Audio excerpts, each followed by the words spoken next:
Good morning, students. I hope you all are fine at home. So let's begin with the new chapter, that is the chapter 4, the flower. So everybody have come across the flower and everybody is obviously very attracted towards the flower. So that is the most beautiful part of the plant, right? So every time you go in the garden or any park, wherever the plants are grown, so you always gets attracted to the flower, and you do not get attracted towards the flower, the leaf or the roots or the fruit. Rather than fruit, the most attractive part of the plant is the flower. So this is what in this chapter we'll be understanding and learning about the flower in detail, that what are the different parts or what all the flower is doing right in the plant and how essential it is. So first of all, we need to understand the definition, that what do you mean by a flower. So as a biology student, you should be knowing and able to define that what is a flower. So you will be having a different aspect as compared to other students who have not studied biology in so much detail, right? So flower can be defined as a specialized shoot into which the leaves are modified into floral structures. So the leaves are they are all modified into the floral structure, right? And it is a specialized shoot. That is what all about the flower. Now understanding the various parts of the flower in detail. Now it is having in total 4 whorls. How many whorls are there? There are 4 whorls, and all the 4 whorls, these are arranged or born, not born, not giving birth, but born means having, right? Born on the thalamus or the receptacle. So these are the two names of the part of the flower, that is receptacle and thalamus. Both are same. You can write any one of them, both will be right. So they are on the plant with the some, you must be saying till now that it is a stake or something like that, but it is actually a stalk or the pedicel by which it attaches itself to the stem, the main shoot, right?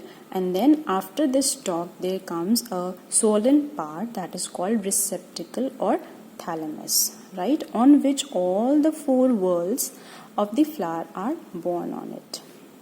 Now, first of all, we'll be understanding the very first whorl, that is the outermost. So, whenever we are coming across and learning about the various whorls of the flower, we'll be moving from outside to inside and not inside to outside. So, whenever the question comes, which is the first whorl, that is the outermost. From outermost, we'll be counting. So, first whorl is the calyx.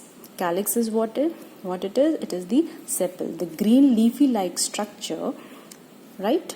It is not exactly the leaf, that is why I am saying it is a leaf like structure, not leafy like, it's leaf like structure, green in color mostly, that is called sepals. So these altogether collectively sepals are called the calyx. The whorl is called calyx.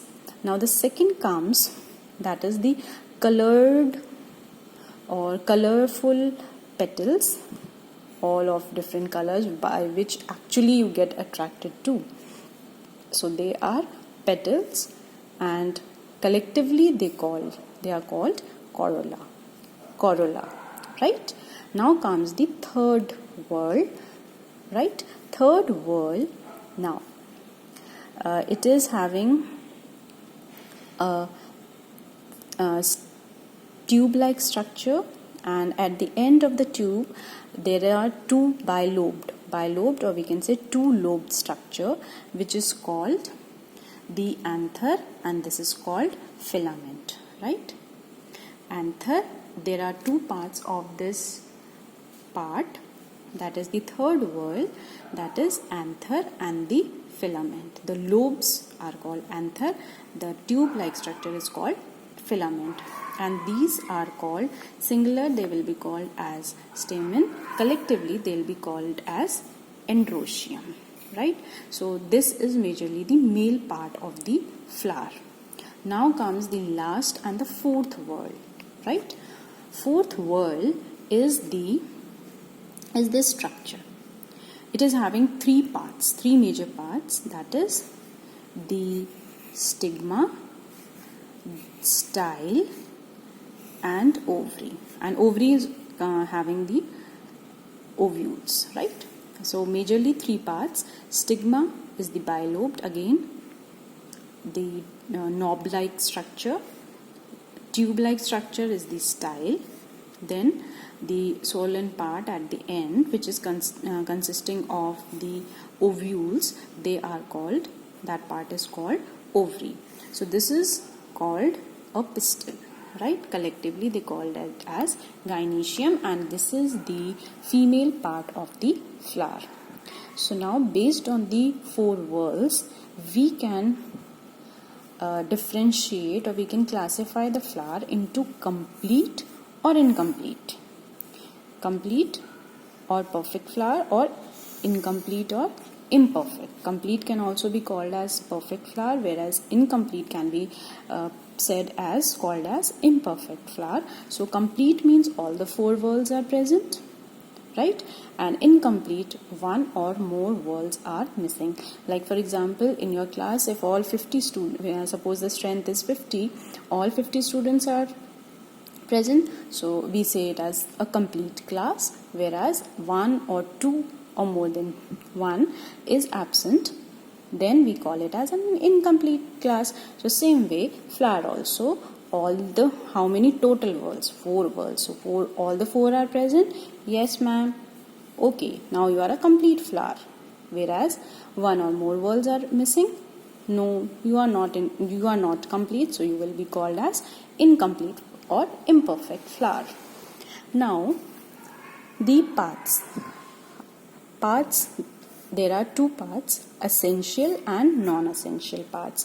So essential means, in English, by English dictionary if we go, essential means important. So all the important parts, that will be all the reproductive parts, that will be considered as essential parts, whereas non-essential part means non-reproductive parts, and it is also called as accessory whorls or accessory parts, which will be considered which will be the sepals and the petals. So their function, but they do have a function, they are non-essential, but it is not that they are uselessly stuck into it, but they do have a function, that is to protect the reproductive parts, or they makes the flower attractive during pollination. That is why the insect gets attracted. It is just because of the colorful petals that gets attracted.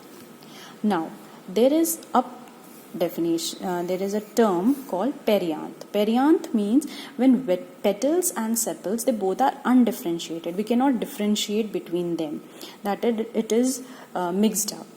Either both the petals and the sepals are green in color, or both the petals and sepals, because right now we have discussed that sepals are green in color whereas petals are colorful.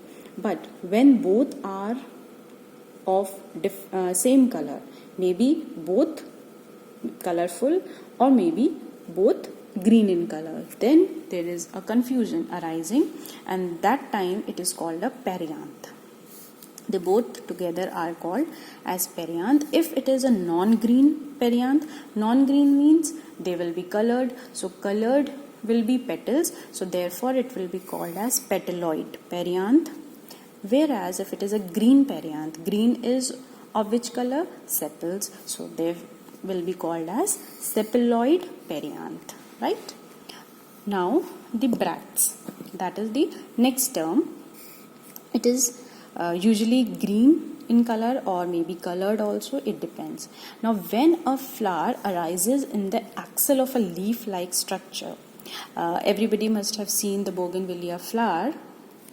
So in that you must have seen, as a child also I used to think that it is that pink color or red color which is the boundary, that is the whole flower.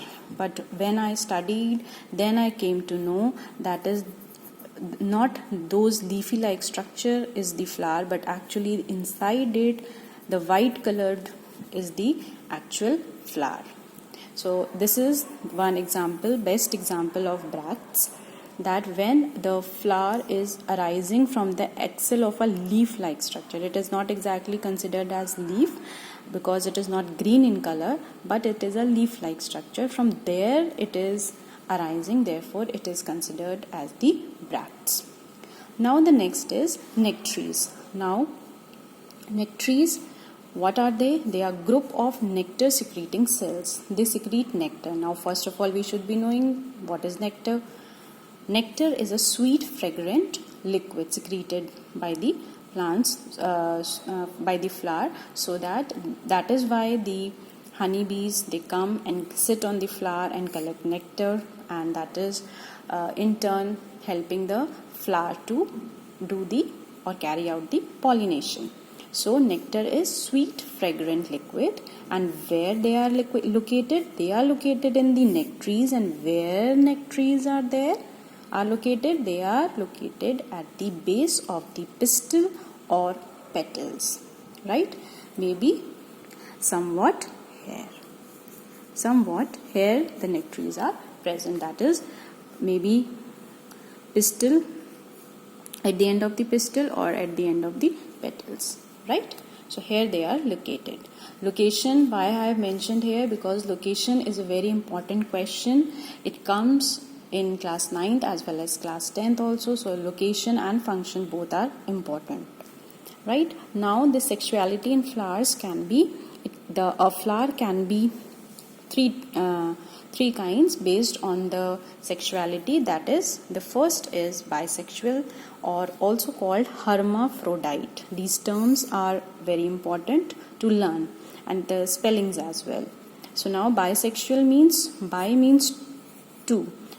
That means both the male and female part is present. So it will be a hermaphrodite or bisexual. The next is unisexual. Uni means one. So unisexual or incomplete or imperfect means only one of the part, male or the female, will be present. Now in that case, if male part is present, it will be a staminate, right? Because male part is called a stamen, right? So therefore staminate. And if female is present, female part is present, so it is called a pistillate. From the word pistil, it is coming pistillate, right? And the third is neuter flower. Neuter means neuter gender you have done in English as well. So neuter means neither male nor female. So that means neither male or the female part is present in the flower. So I hope you all have studied. Please go through this chapter well till here. All the important terms, the definitions which are coming across, the diagram of the flower has to be drawn in your bio registers. So kindly draw it with the complete labeling, and all the important terms you need to write. You need to learn them and make it as important. And thank you.